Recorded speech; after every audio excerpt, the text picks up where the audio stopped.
வறுமை என்பது ஒரு கொடிய நிழல் போல சிவானியை துரத்தி கொண்டே இருந்தது. சிவானி கணவர் அரவிந்த் ஒரு தனியார் கம்பெனியில் மிக குறைந்த சம்பளத்தில் வேலை பார்த்து வந்தான். அந்த குறைந்த வருமானம் வாடகைக்கும் அன்றாட பசிக்கும் கூட போதுமானதாக இல்லை. இதற்கிடையில் சிவானிக்கு ஒரு பச்சிளம் குழந்தை உள்ளது. அந்த குழந்தையை தனியே விட்டுவிட்டு அவளால் எந்த வேலைக்கும் போக முடியாத நிலை. ஒரு நாள் மாலை நேரம் வாசலில் அமர்ந்து ஏதோ ஒரு சிந்தனையில் இருந்த சிவானியை பார்க்க வந்தாள் பக்கத்து வீட்டு ஆர்த்தி. என்ன சிவானி, முகம் ஒரு மாதிரி இருக்கு, மறுபடியும் பணப்பிரச்சனையா என்று மெல்ல பேச்சு கொடுத்தாள் ஆர்த்தி. ஆமாக்கா, கையில ஒரு பைசா இல்ல, பாப்பாவுக்கு பால் பவுடர் வாங்க கூட காசு இல்லாம தவிச்சுக்கிட்டு இருக்கிறேன். அரவிந்த் கிட்டையும் கேட்க முடியல, அவரே ரொம்ப நெருக்கடியில் இருக்காரு என்று கண்கள் கலங்கினாள் சிவானி. ஆர்த்தி அவளுக்கு மிக அருகில் வந்து அமர்ந்தாள். சிவானி, எனக்கு ஒரு விஷயம் தெரியும். நீ சரின்னு சொன்னா உன்னோட கஷ்டம் எல்லாம் ஒரே மாசத்துல காணாம போயிடும். ஆனா உன் வீட்டுக்காரர் சம்மதிப்பாரான்னு தெரியல என்றாள். சிவானி நிமிர்ந்து பார்த்தாள். என்ன வேலையாக்கா? உழைக்க நான் தயார். வேலைனா அது சாதாரண வேலை இல்லை, ஒரு பெரிய இடத்து விஷயம். அங்கே ஒரு சின்ன குழந்தை இருக்கு. அந்த குழந்தைக்கு தாய்ப்பால் கொடுக்க ஒரு நல்ல தாய் வேணும்னு தேடிக்கிட்டு இருக்காங்க. அந்த முதலாளி ரொம்ப வசதியானவரு, ஆனா குழந்தை மேல உயிரையே வச்சிருக்காரு. நீ சம்மதிச்சா மாசம் 30,000 தருவாரு. உன் குழந்தையையும் நீயே பார்த்துக்கலாம், அவங்க குழந்தையையும் நீ பார்த்துக்கணும், அவ்வளவுதான். சிவானி திகைத்து போனாள். என்னக்கா சொல்றீங்க? நான் எப்படி இன்னொரு குழந்தைக்கு? யோசிக்காத சிவானி, வறுமை வரும்போது கௌரவம் பார்த்தா வயிறு நிறையாது. அந்த பணக்கார முதலாளி அர்ஜுன் ரொம்ப நல்லவரு. ஒரு வார்த்தை நேர்ல போய் கேட்டு பார்ப்போம். அவர் தரப்போற பணத்தை பார்த்தா உன் புருஷனே வேணாம்னு சொல்ல மாட்டாரு. வா, முதல்ல போய் பேசி பார்ப்போம் என்று ஆர்த்தி அவளை தூண்டினாள். மனத்தயக்கத்துடனேயே சிவானி அந்த பெரிய பங்களாவிற்குள் நுழைந்தாள். அங்கே அர்ஜுன் தன் குழந்தையை ஏந்தியபடி சோகமாக அமர்ந்திருந்தார். சிவானியை பார்த்ததும் அவருக்குள் ஒரு நம்பிக்கை தெரிந்தது. ஆர்த்தி சொன்னது போலவே சிவானிக்கு மாதம் 30,000 சம்பளம் பேசப்பட்டது. நாட்கள் நகர்ந்தன. சிவானியின் கைகளில் பணம் புரண்டது. வீட்டின் வறுமை மெல்ல மறைந்தது. ஆனால் ஒரு நாள் இரவு அவள் அறையில் தன் குழந்தையுடன் இருந்தபோது எதிர்பாராத விதமாக அர்ஜுன் உள்ளே நுழைந்தார். அவரது கண்கள் அன்று ஏதோ ஒரு வித்தியாசமான நிலையில் இருந்தது போல சிவானிக்கு தோன்றியது. அவர் சிவானி அருகே வந்து ஒரு கட்டை நீட்டினார். சிவானி, இதுவரை என் குழந்தைக்கு பால் உணவு கொடுத்தாய். இன்று எனக்காக ஒரு உதவி செய்ய முடியுமா? இதோ 1,00,000 ரூபாய். இன்று ஒரு நாள் மட்டும் என்னை உன் குழந்தையாக நினைத்துக்கொள் என்றார்.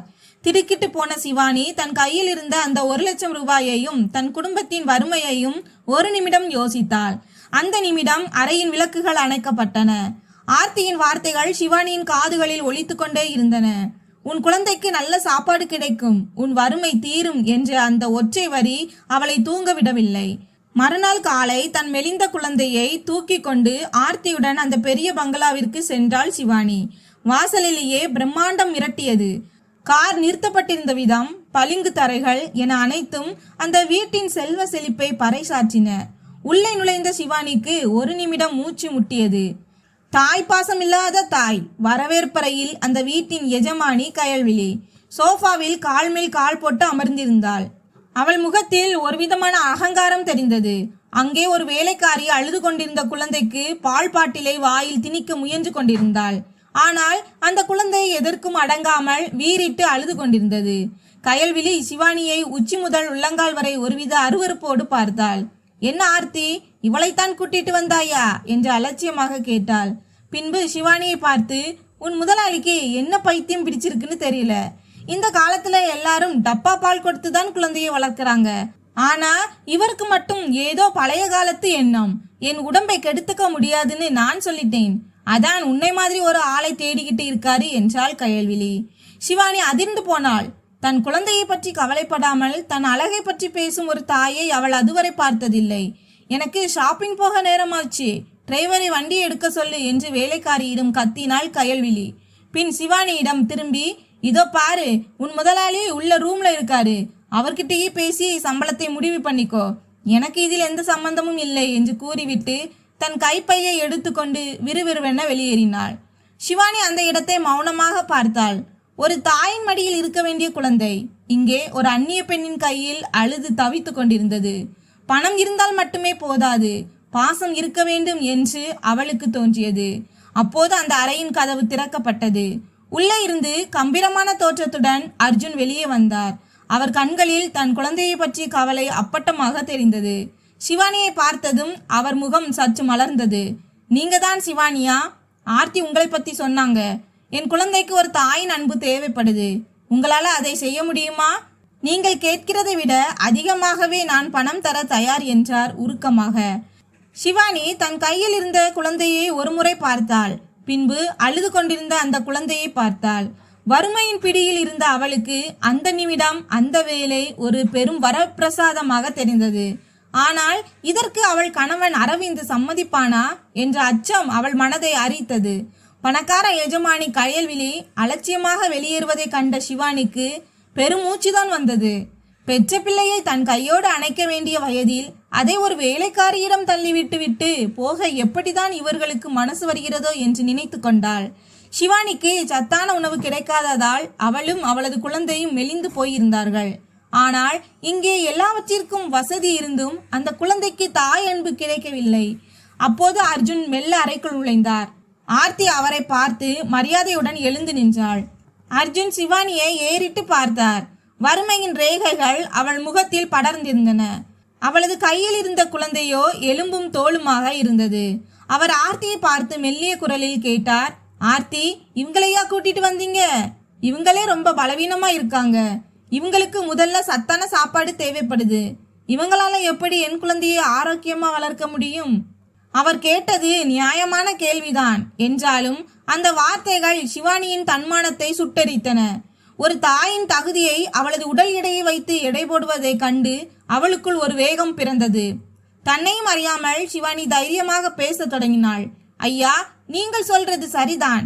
எங்க கிட்ட வசதி இல்லை. அதனால நானும் என் குழந்தையும் மெலிஞ்சு போயிருக்கும். ஆனா ஒரு விஷயம் புரிஞ்சுக்கோங்க. ஒரு குழந்தைக்கு தேவையான பாலை கொடுக்கிறது வெறும் உடல் பலம் இல்லை, அது ஒரு தாயோட மனசு. அர்ஜுன் வியப்புடன் அவளையே பார்த்தார். சிவானி தொடர்ந்தாள். கடவுள் ஒரு குழந்தையை பூமிக்கு அனுப்புறான்னா அதுக்கான உணவையும் சேர்த்தே படைக்கிறார். ஒரு தாயோட உடம்புல சுரக்கிற பால் அவளோட ரத்தத்திலிருந்து வர்றதே இல்லைங்க. அது அவ குழந்தையோட மேல வச்சிருக்க பாசத்துல இருந்து வருது. எனக்கு நல்ல சாப்பாடு கிடைக்கிறதோ இல்லையோ, என் பிள்ளையை பார்த்தா எனக்கு பால் சுரக்கும். இதே பாசத்தை உங்க பிள்ளைக்கும் என்னால காட்ட முடியும். அந்த நம்பிக்கையில்தான் நான் இங்கே வந்திருக்கிறேன் என்றாள். சிவானியின் இந்த தீர்க்கமான பேச்சை கேட்ட அர்ஜுனனின் முகத்தில் ஒரு ஆச்சரியம் கலந்த மரியாதை தெரிந்தது. பணக்கார பெண்களிடம் காணாத அந்த தாய்மையின் கம்பீரம் இந்த ஏழை பெண்ணிடம் இருப்பதை அவர் உணர்ந்தார். அவர் மெல்ல புன்னகைத்து, மன்னிச்சிடுங்க சிவானி, உங்க வார்த்தைகள் எனக்கு பெரிய நம்பிக்கையை கொடுக்குது. வசதி வாய்ப்பு எவ்வளவோ இருக்கு, ஆனா என் குழந்தைக்கு தேவைப்படுற அந்த தாய்ப்பாசம் மட்டும் கிடைக்காம இருந்தது. நீங்க தயவு செய்து இந்த குழந்தைக்கு பொறுப்பேற்றுக்கோங்க. உங்களுக்கு தேவையான எல்லா வசதிகளையும் நான் செஞ்சு தரேன் என்றார். அப்போது அவர் அருகில் வந்து ஒரு கவரை நீட்டினார். இது முன்பணம். உங்களுக்கு தேவையான சத்தான உணவுகளை முதலில் வாங்கி சாப்பிடுங்க. நாளையிலிருந்து நீங்க இங்கே வேலைக்கு வரலாம் என்றார். பணத்தை பார்த்த சிவானிக்கு ஒரு பக்கம் நிம்மதி இருந்தாலும் மறுபக்கம் தன் கணவன் அரவிந்திடம் இதை பற்றி எப்படி சொல்ல போகிறோம் என்ற பயம் மனசுக்குள் கணக்க தொடங்கியது. அர்ஜுனனின் கண்கள் கலங்கியிருந்தன. சிவானி, என் மனைவி பிடிவாதமாக இருக்கா. அவளுக்கு அவளோட அழகும் சமூக அந்தஸ்தும் தான் முக்கியமா தெரியுது. ஆனா பாவம் இந்த சின்ன குழந்தை பவுடர் பால் ஒத்துக்காம அழுது அழுது ரொம்ப மெலிஞ்சு போயிட்டான். என் பையனோட ஆரோக்கியத்துல என்னால இனிமே சமரசம் செஞ்சுக்க முடியாது என்று ஆதங்கப்பட்டார். சிவானி மெல்ல கேட்டாள், சரிங்க ஐயா, எனக்கு என்ன சம்பளம் தருவீங்க? அர்ஜுன் தயக்கம் இல்லாமல் சொன்னார், உங்களுக்கு மாதம் 30,000 தர்றேன். இது போக உங்களுக்கும் உங்க குழந்தைக்கும் தேவையான சத்தான உணவுகள், மருந்து செலவு எல்லாத்தையும் நானே பார்த்துக்கிறேன். என் குழந்தை ஆரோக்கியமா இருந்தா அதுவே எனக்கு போதும் என்றார். சிவானிக்கு தலை சுற்றியது. தன் கணவன் அரவிந்த் ஒரு மாதம் முழுக்க உழைத்தாலும் இதில் பாதி கூட கிடைக்காது. வீட்டுக்கு வந்ததும் தயங்கி தயங்கி அரவிந்திடம் விஷயத்தை சொன்னாள். அரவிந்த் முதலில் அதிர்ச்சியில் உறைந்து போனான். என்ன சிவானி சொல்ற? அடுத்த வீட்டு பிள்ளைக்கு நீ பால் உணவு கொடுப்பாயா? ஊர் உலகம் என்ன பேசும் என்று கோவப்பட்டான். உலகம் பேசுறது கேட்டா நம்ம பிள்ளை பசியில் செத்துடுங்க. அந்த வீட்டு முதலாளி நல்லவரு. அவரோட குழந்தைக்கு ஒரு தாய் தேவைப்படுறா. நமக்கோ பணம் தேவைப்படுது. நம்ம குழந்தையோட எதிர்காலத்துக்காக இதை செய்ய விடுங்க என்று சிவானி கெஞ்சினாள். நீண்ட நேர போராட்டத்திற்கு பிறகு வறுமையின் கொடுமை அவனை சம்மதிக்க வைத்தது. மறுநாள் காலை சிவானி தன் குழந்தையை தூக்கி கொண்டு அந்த பெரிய பங்களாவிற்குள் நுழைந்தாள். அர்ஜுன் அங்கே காத்திருந்தார். சிவானியை பார்த்ததும் ஓடி வந்து தன் மகனை அவளிடம் ஒப்படைத்தார். சிவானி, இன்னைக்கு முழுதும் நீங்க இங்கே இருக்கணும். ராத்திரி 9 மணிக்கு மேல நீங்க வீட்டுக்கு போகலாம். உங்களுக்குன்னு ஒரு தனி அறை ஒதுக்கி இருக்கேன் என்றார் அர்ஜுன். வேலைக்காரி ஒருத்தி சிவானியை அந்த அறைக்கு அழைத்து சென்றாள். அது ஒரு சொர்க்கம் போல இருந்தது. குழந்தைகளுக்காகவே பார்த்து பார்த்து கட்டப்பட்ட அறை அது. ஆனால் அங்கே இருந்த அர்ஜுனனின் குழந்தை பசியால் அலறி கொண்டிருந்தது. சிவானி மெல்ல அந்த குழந்தையை தூக்கி தன் கையோடு அணைத்து கொண்டாள். அதுவரை பாட்டில் பாலில் கிடைக்காத ஒரு அன்பை அந்த குழந்தை உணர்ந்தது. சிவானியின் கையில் இருந்த அந்த தாய்மையின் மனம் அழுகையை மெல்ல நிறுத்தியது. சிறிது நேரத்திலேயே சிவானியின் அரவணைப்பில் அந்த குழந்தை நிம்மதியாக பால் குடித்துவிட்டு அவள் மடியிலேயே உறங்கி போனது. ஆனால் அந்த குழந்தை சிவானியை பிடித்திருந்த விதம் அவள் மனதிற்குள் ஒரு விசித்திரமான பாரத்தை ஏற்படுத்தியது. அப்போது கதவோரம் ஒரு நிழல் ஆடியது. சிவானி நிமிர்ந்து பார்த்தாள். அங்கே அர்ஜுன் நின்று கொண்டிருந்தார். தன் குழந்தை சிவானியின் மடியில் அமைதியாக உறங்குவதை கண்ட அவரது கண்களில் ஒரு நிம்மதியும் அதே சமயம் சொல்ல முடியாத ஒரு இயக்கமும் தெரிந்தது. அந்த அறையின் குளிர்ச்சியும் மென்மையான மெத்தையும் அர்ஜுனனின் குழந்தைக்கு பழகி இருக்கலாம். ஆனால் சிவானியின் மடியில் அந்த குழந்தை அமைதியாக உறங்கிய விதம் அந்த பங்களாவிற்கே ஒரு புதிய அமைதியை கொடுத்தது. அப்போது சிவானியின் சொந்த குழந்தை விஜய் தன் தாயின் மடியில் வேறொரு குழந்தை இருப்பதை ஒருவித திகைப்போடு பார்த்து கொண்டிருந்தான். அவனது பிஞ்சு உள்ளத்திற்கு இது புரியவில்லை. தன் தாயின் அன்புக்காக அவன் கைகளை நீட்டி சிவானியின் சேலையை பிடித்து இழுத்தான். சிவானியின் கண்கள் கலங்கின. சாரிடா கண்ணா, கொஞ்ச நேரம் பொறுத்துக்கோ என்று மனதிற்குள் நினைத்து கொண்டாள். அர்ஜுனனின் குழந்தையை தூக்கி வைப்பது அவளது கடமை, தன் குழந்தையை அணைப்பது அவளது உரிமை. ஆனால் அந்த நேரத்தில் கடமை உரிமையை வென்றது. அர்ஜுன் குழந்தை ஆழ்ந்த உறக்கத்திற்கு சென்றது. சிவானி மெல்ல எழுந்தாள். அந்த அறையில் இருந்த விலையுயர்ந்த பொம்மைகளை விஜயின் முன்னால் அடுக்கி வைத்தாள். பளபளக்கும் அந்த பொம்மைகளை பார்த்ததும் விஜய் தன் இயக்கத்தை மறந்து விளையாடத் தொடங்கினான். நேரம் நகர்ந்தது. அர்ஜுனனின் குழந்தையை அந்த வசதியான மெத்தையில் கிடத்தினாள் சிவானி. ஏசி இயந்திரத்தின் மெல்லிய சத்தம் அறையை நிறைத்தது. இப்போது விஜய்க்கும் பசிக்க தொடங்கியது. அவன் அழுது கொண்டே சிவானியின் மடியில் சாய்ந்தான். அவனுக்கும் பால் கொடுத்து உறங்க வைத்தாள். ஆனால் ஒரு தயக்கம் அவளை தடுத்தது. இந்த விலையுயர்ந்த மெத்தையில் என் மகனை கிடத்தலாமா? ஒருவேளை எஜமானி பார்த்தால் கோபிப்பாரோ என்ற பயம் அவளை ஆட்கொண்டது. வேறு வழியின்றி மெத்தைக்கு கீழே இருந்த தரை விரிப்பில் தன் மகனை கிடத்தினாள். தானும் அவன் அருகில் தரையிலேயே அமர்ந்து மெல்ல கண் அயர்ந்தாள். சிவானி அரை தூக்கத்தில் இருந்தபோது அறையின் கதவு மெல்ல திறக்கும் சத்தம் கேட்டது. திடுக்கிட்டு எழுந்தாள். அங்கே ஒரு வேலைக்காரி கையில் ஒரு கண்ணாடி டம்ளருடன் நின்று கொண்டிருந்தாள்.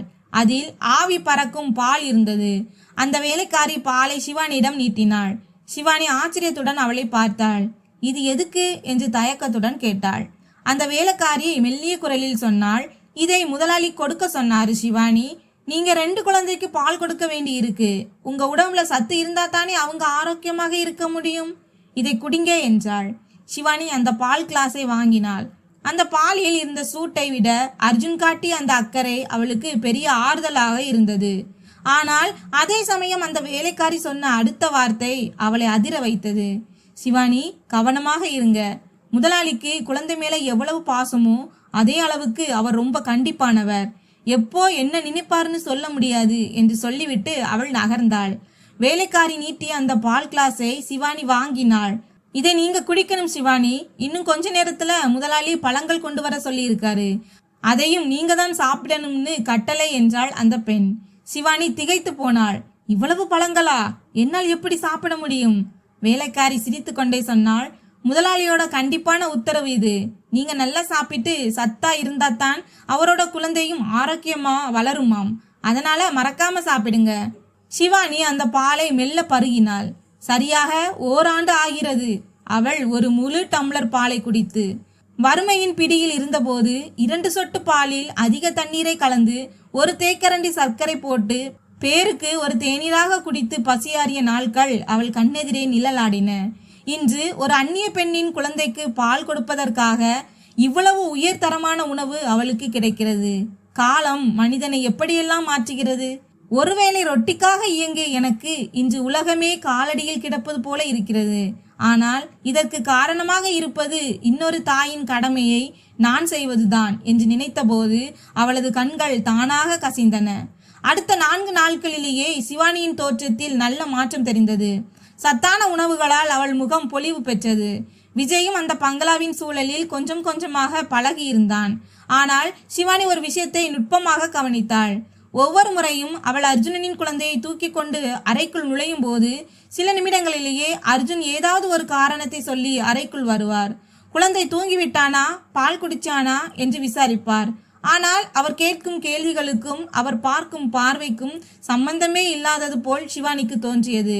அவரது கண்கள் சிவானியை ஒருவித விசித்திரமான நோக்கில் ஊடுருவின. அவர் அறைக்குள் வரும்போதெல்லாம் சிவானிக்குள் ஒருவிதமான அசௌகரியம் ஏற்பட்டது. அவர் உள்ளே நுழைந்த உடனே அவள் மடியில் இருந்த குழந்தையை மெல்ல கீழே இறக்கி விடுவாள். தற்காப்புக்காக தன்னை சரி செய்து கொண்டு தள்ளி நின்று கொள்வாள். அர்ஜுன் தன் மகனை பற்றி கேட்டாலும் அவரது கவனம் முழுவதும் சிவானி மீதே இருப்பதை அவளால் உணர முடிந்தது. சிவானி, உங்களுக்கு ஏதாவது வேணுமா? சாப்பாடு எல்லாம் சரியா இருக்கா என்று அவர் கேட்கும் விதம் கனிவாக இருந்தாலும் அந்த அறைக்குள் நிலவும் ஒருவிதமான மௌனம் சிவானியை அச்சப்பட வைத்தது. வறுமை விலகி கொண்டிருக்கும் வேளையில் ஏதோ ஒரு புதிய விபரீதம் தன்னை நோக்கி வருவதை அவளது உள்ளுணர்வு எச்சரித்தது. அர்ஜுன் அடிக்கடி அறைக்குள் வருவது சிவானிக்குள் ஒருவித சங்கடத்தை ஏற்படுத்தி கொண்டே இருந்தது. அனுமதி இல்லாமல் ஒரு பெண் இருக்கும் அறைக்குள் அவர் நுழைவது அவளுக்கு பிடிக்கவில்லை. 4 நாட்களாக பொறுத்து பார்த்த சிவானி இன்று தன் மௌனத்தை உடைக்க தீர்மானித்தாள். ஐயா, ஒரு நிமிடம். நான் இங்கே வேலைக்கு வந்தது உங்க குழந்தையை பார்க்கத்தான்.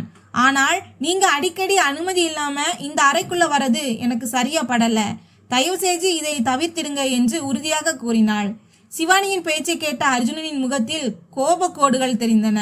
அவர் ஒரு ஏளன சிரிப்புடன் அவளை பார்த்தார். சிவானி, நான் ஏன் அடிக்கடி வரேன்னு உங்களுக்கு தெரியுமா? உண்மையை சொல்லட்டுமா? நான் உங்களுக்கு இவ்வளவு சத்தான உணவுகளையும் பழங்களையும் ஏன் கொடுக்கிறேன்னா என் குழந்தை ஆரோக்கியமாக இருக்கணும் தான். ஆனா எனக்கு ஒரு சந்தேகம் இருக்கு. நீங்க உங்க சொந்த பையன் மேல காட்டுற அக்கறைய என் பையன் மேல காட்ட மாட்டீங்களோன்னு பயமா இருக்கு. நான் பணம் செலவு பண்றது என் குழந்தைக்காக, உங்க குழந்தைக்காக இல்லை என்றார் ஆத்திரத்துடன். அர்ஜுனனின் இந்த வார்த்தைகள் சிவானியின் இதயத்தில் ஈட்டியால் குத்துவது போல இருந்தது. அவளது வறுமையை சுட்டிக்காட்டி அவளது தாய்மையின் புனிதத்தையே அவர் சந்தேகப்பட்டார். சிவானி தன் கையில் இருந்த விஜயை இன்னும் பலமாக பிடித்து கொண்டாள். என்ன நினைச்சீங்க ஐயா? நான் ஏழைதான், ஆனா ஈனப்பிறவி கிடையாது.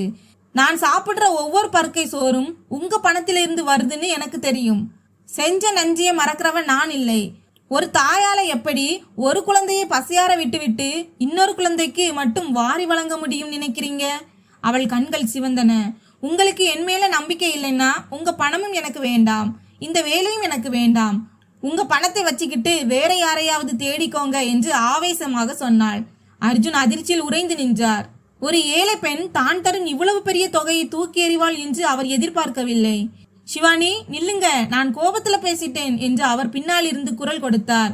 ஆனால் சிவானி திரும்பி கூட பார்க்கவில்லை. தன் மகனை தூக்கி கொண்டு அந்த பிரம்மாண்டமான பங்களாவிலிருந்து விருட்டென வெளியேறினாள்.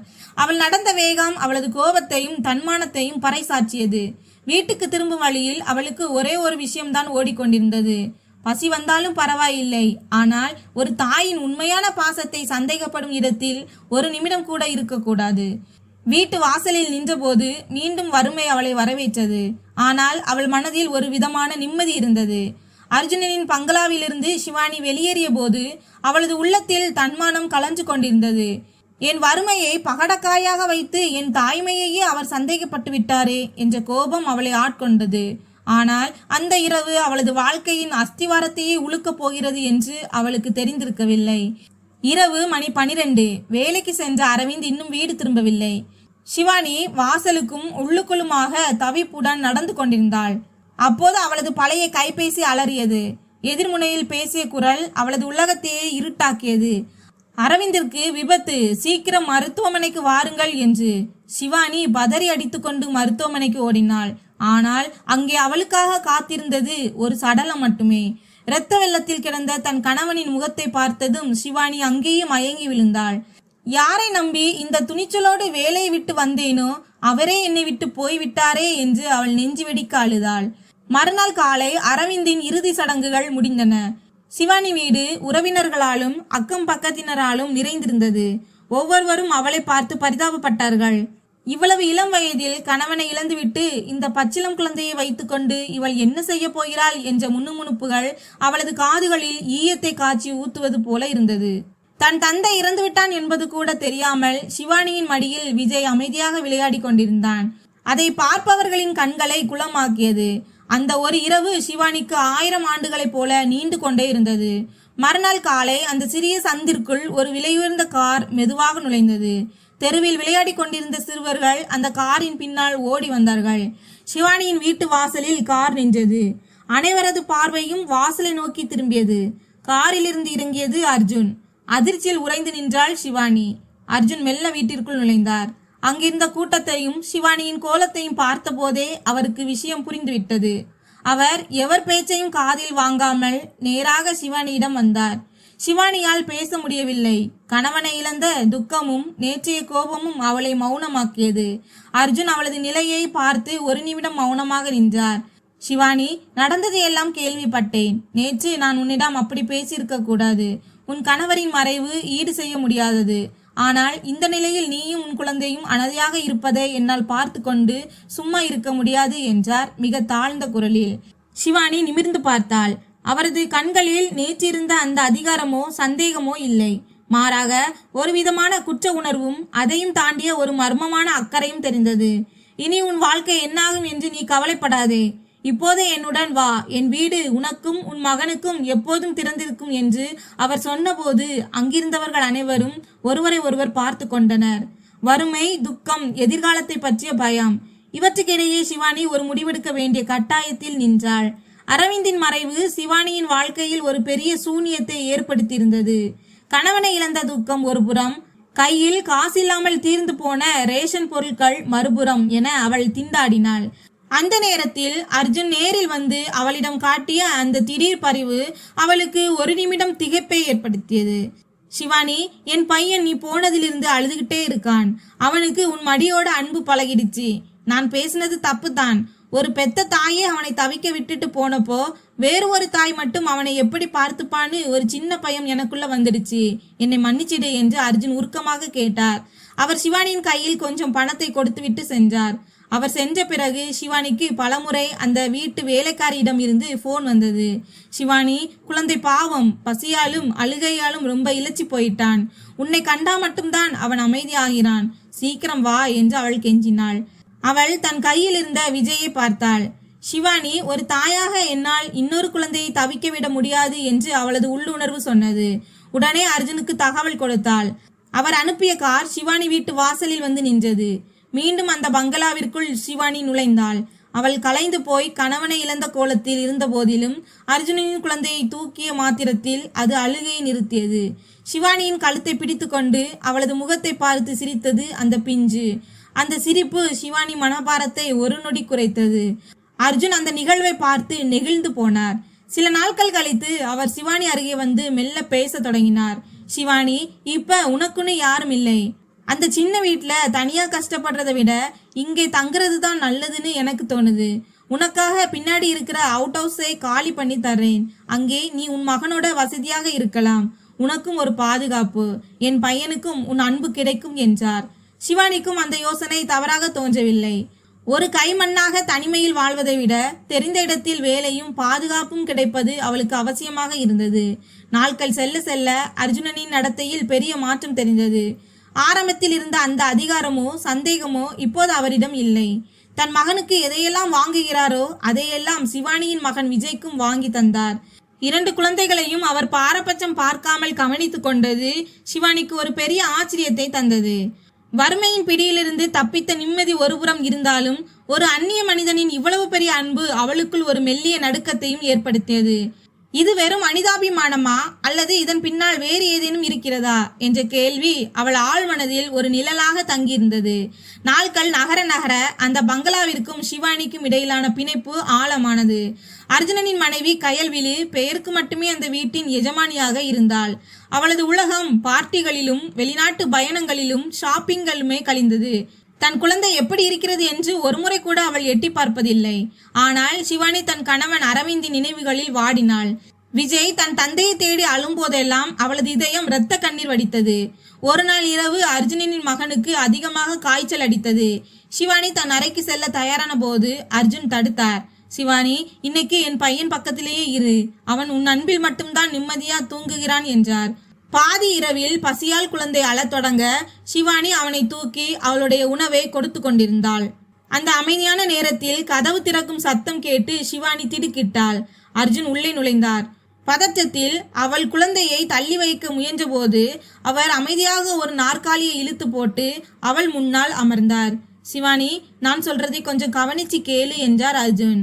அவரது குரலில் ஒரு தீர்க்கமான முடிவு தெரிந்தது. நான் என் வாழ்க்கையை ஒரு பெண்ணோடு பகிர்ந்து கொண்டோம்னு நினைச்சப்போ அவ என் உலகத்தை மட்டுமல்ல என் வீட்டையும் என் குழந்தையையும் காதலிக்கிறவளா இருக்கணும்னு ஆசைப்பட்டேன். ஆனால் கயல்விழியிடம் அந்த தாய்மை இல்லை. நீ என் குழந்தையை உன் சொந்த பிள்ளை போல பாத்துக்கிற.